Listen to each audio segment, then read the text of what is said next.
right, welcome back to another episode of the podcast. Today we are with Emily. How are you? Good. How are you? Doing good, doing good. Could you tell me a little bit about yourself? Sure. So I am a licensed veterinary technician. I live in Roanoke. I've been in the field for 12 years, and 9 months ago I had a baby. So I stepped back a little bit. Instead of working full time, I'm working part time for a vet clinic in Benton. I work there 1 day a week. And then I also work from home for Pet Poison Helpline, 6 to 8 hours a week. And then I still kind of got bored, so started up my own business. Very cool. What can you tell me about what you guys do? You mean like with the home business or with working at the vet? Both, because it's Okay. it's a very interesting thing, especially when dealing with animals. So, as a licensed technician, I am able to do everything except to diagnose, perform surgery, and prescribe medication. So, at the vet clinic, I'm doing everything from drawing blood on animals, taking x rays, giving medications, inducing and monitoring general anesthesia, scrubbing in and assisting the doctors with surgeries, doing dental cleanings, and extracting teeth. Oh, very cool, very cool. So, So there is a lot.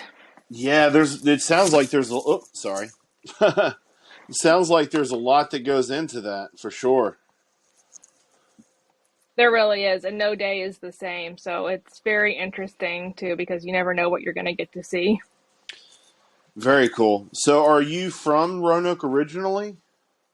Originally, I was born in the San Francisco Bay Area, and my family moved to Virginia in '98. We were in Floyd County up until 10 years ago when we moved up to Roanoke. Oh, very cool. So, what was it like living there? I don't remember too much of California because I was 10 when we moved, but growing up in Floyd County was wonderful. We owned 14 acres and raised Nubian dairy goats, and we bred them, raised the kids, milked the goats. That's what I grew up drinking was goat milk, made cheese. We showed the goats. We did it national milk competitions. We had some goats that actually placed nationally for their milk production. Um, Really great way to grow up, being on a farm, and I credit my work ethic to that upbringing. That's very cool. Yeah, I mean it's not every day that you meet somebody that has worked on a farm because that's few and far between now, especially in our area. It Um, really is. what kind of animals do you work with? At the local vet, at Benton Vet, I mostly just work with the dogs and cats, but they do see exotics. So I've helped a little bit with some guinea pigs and some bunnies, but don't do as much exotics, and I will not touch snakes. It's not going to happen. Oh, I don't blame you there. Yeah, no, definitely not. I won't go near one if I'm in a pet store. Yeah, no, I recognize people like them. That's great, but they're going to be over there, and I'm going to stay over here. That's it. That's it. So, um, I'm always curious when talking to people, especially when it comes to animals. Um, what is your favorite breed of dog? I love golden retrievers. Really? They're probably and dachshunds. I grew up with dachshunds. My parents have two dachshunds right now. I own two mutts right now, but I do love goldens. Yeah, I'm the same way. I have two mutts, and then I have a pomsky as well. Oh, okay, those are really cute. The Yeah, Poms and Husky mixes.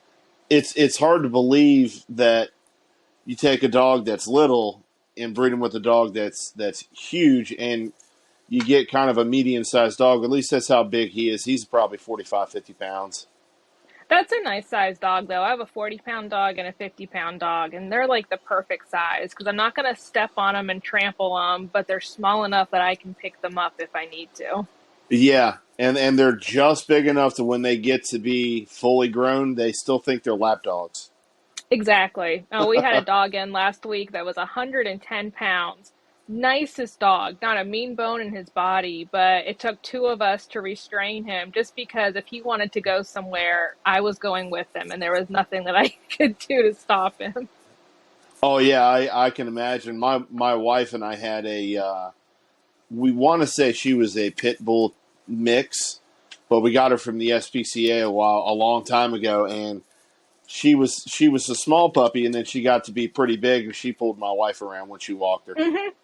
Yeah, I believe it. They have a lot of strength in them.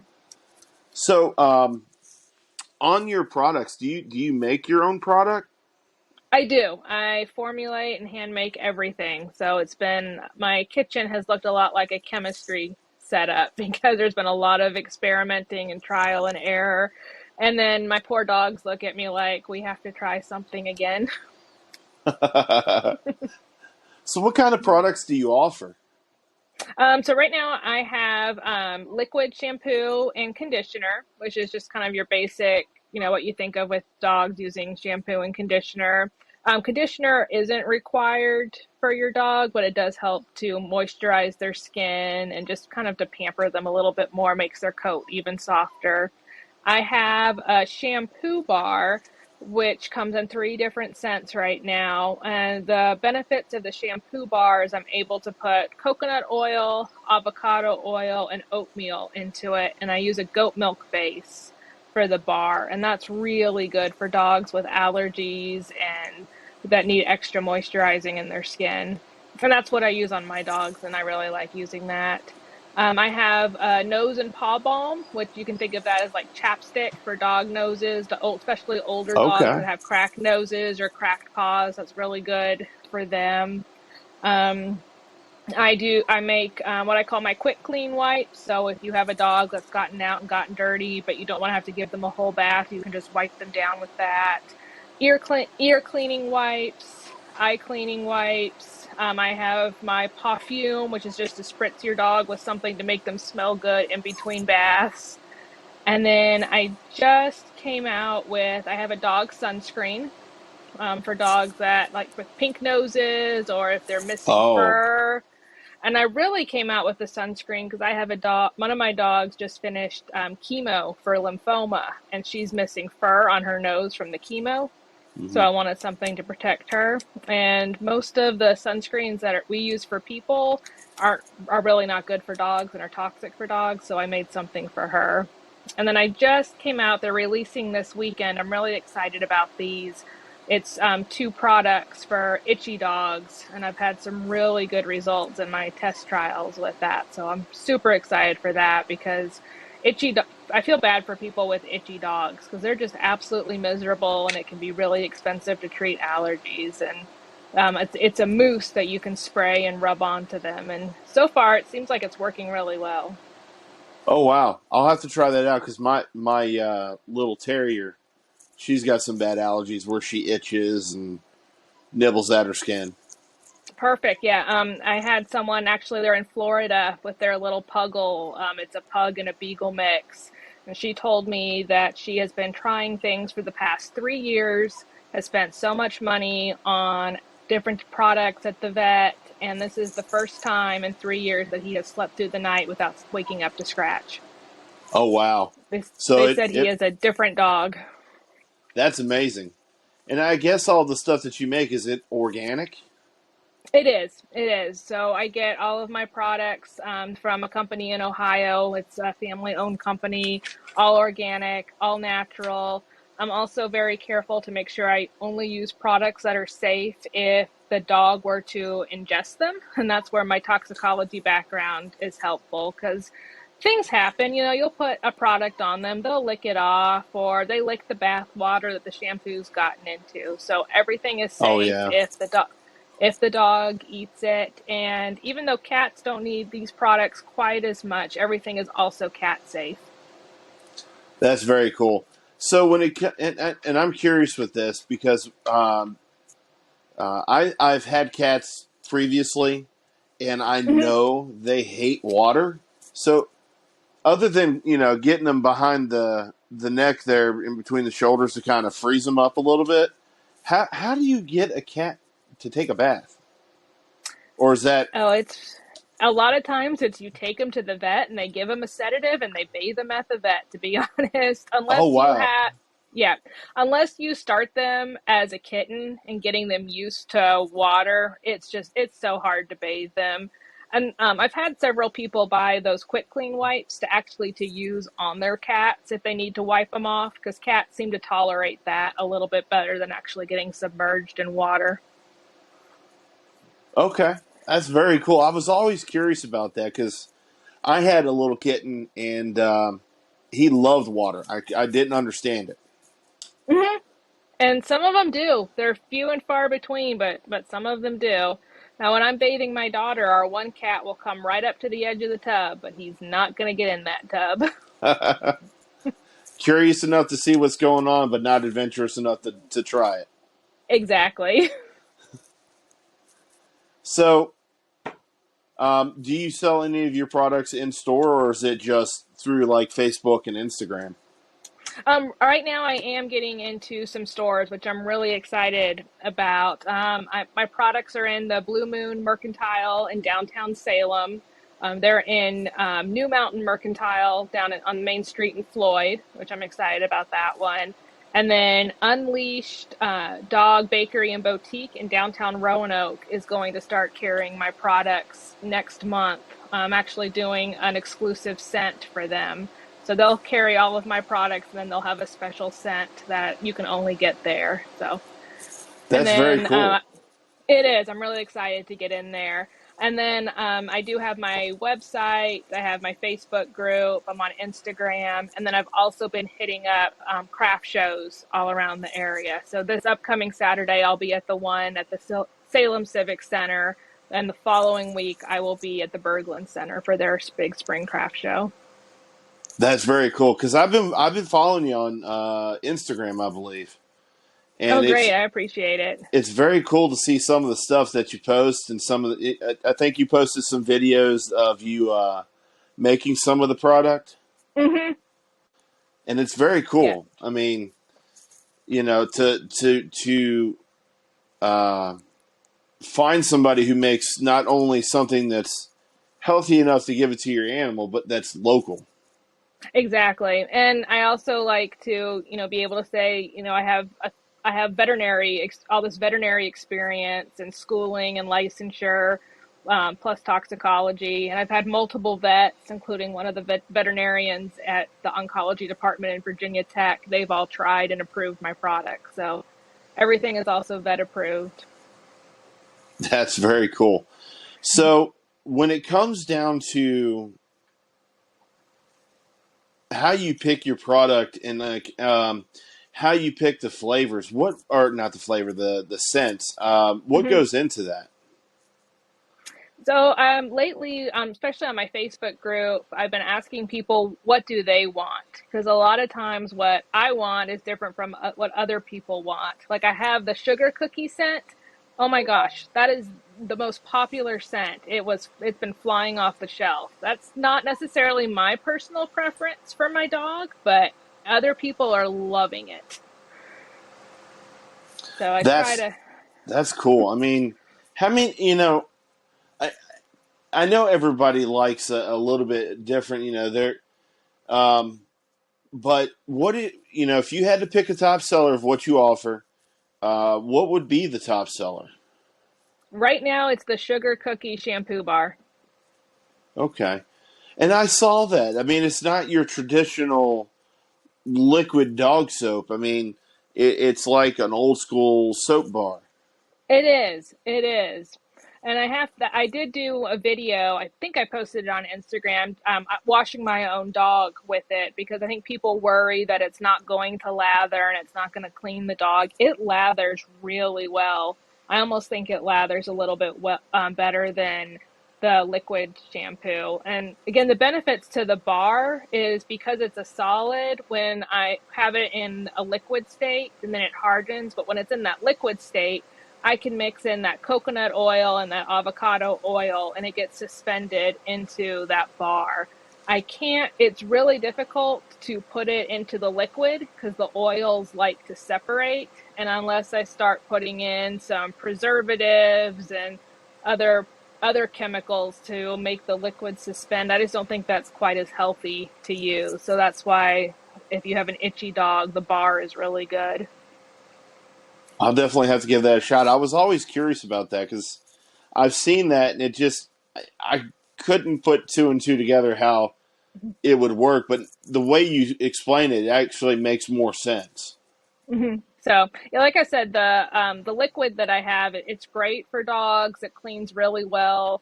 And one of the things too is you want to get a shampoo that's going to clean your dog, but not strip off their natural oils. And this is a very gentle soap. I use Castile soap as the base, which is a plant-based soap. So it's very gentle, but still cleans them. A lot of commercial shampoos or people like to use Dawn dish soap. They just strip everything off. So yes, they clean the dog, but they also strip all their oils off. Yeah, so it kind of dries their skin out.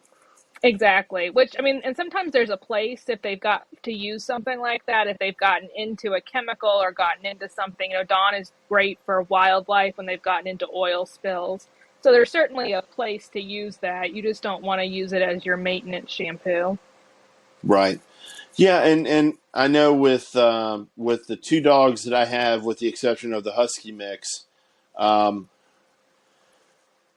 we're using oat uh, shampoo on one, and then the terrier that has the itchy skin. We actually Mhm. have a mix that the vet gave us to mix 50-50, and it seems to Okay. help, but it doesn't seem to last as long as you would like it to.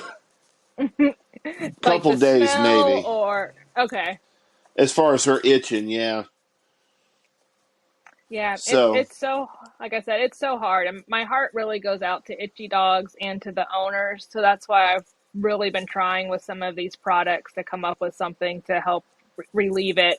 I don't think we're ever going to find a cure all, but I'm hoping that some of these products at least help.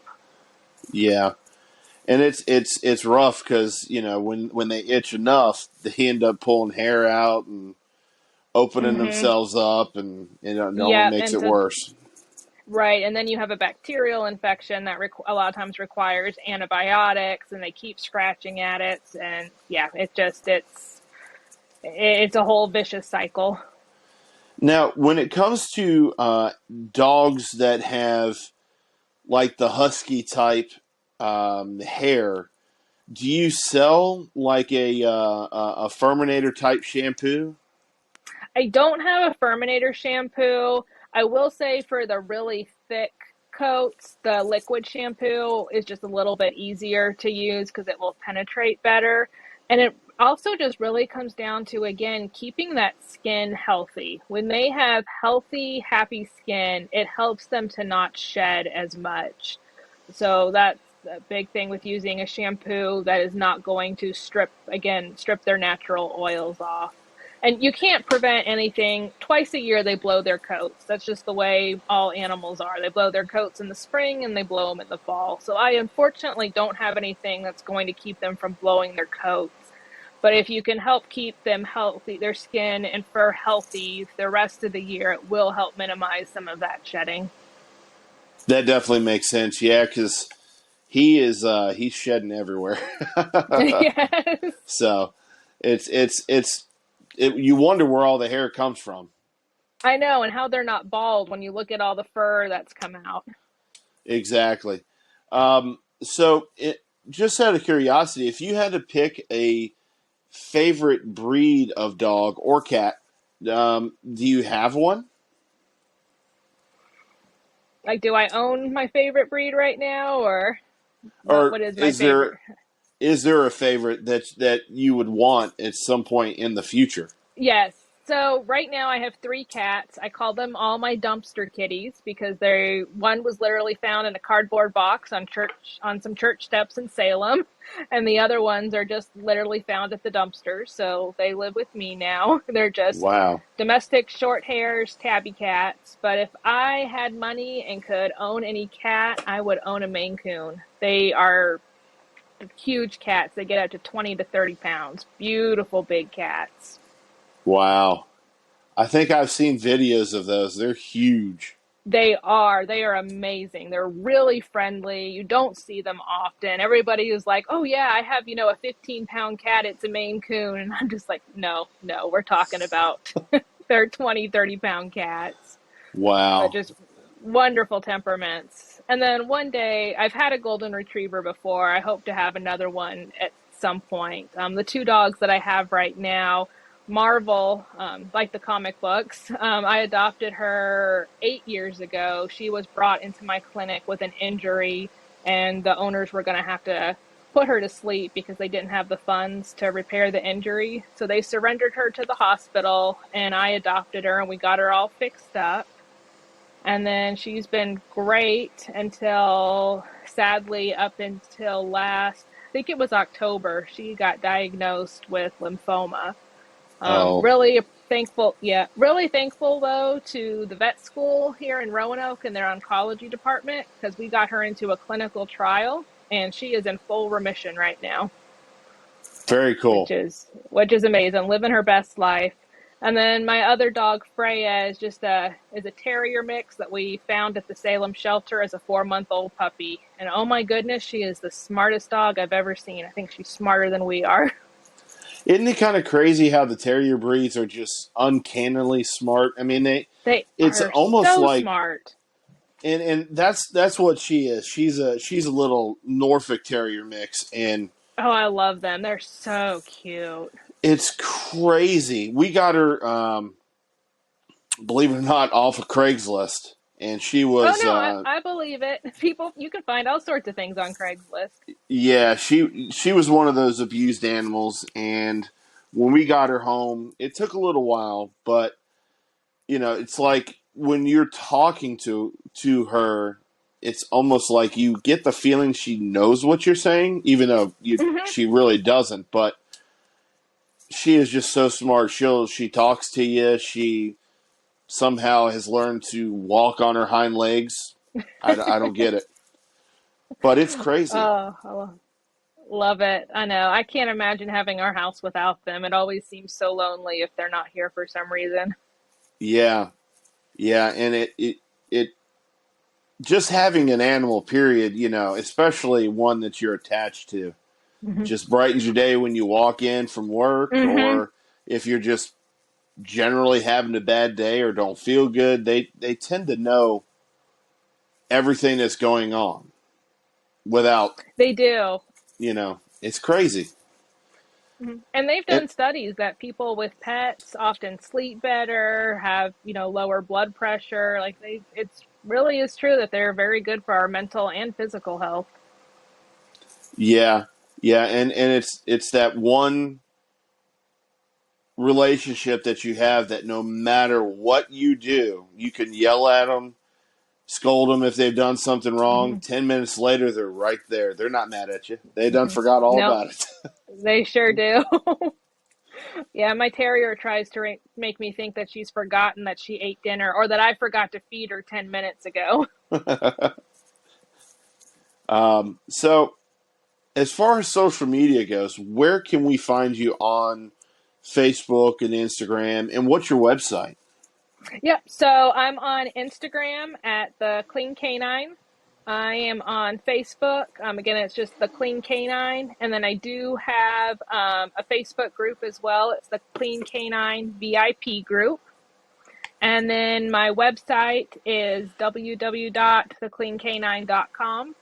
And if you are local to Roanoke, if you want to order and not have to pay shipping, because that's what I hate the most right now is just shipping costs have just gone through the roof.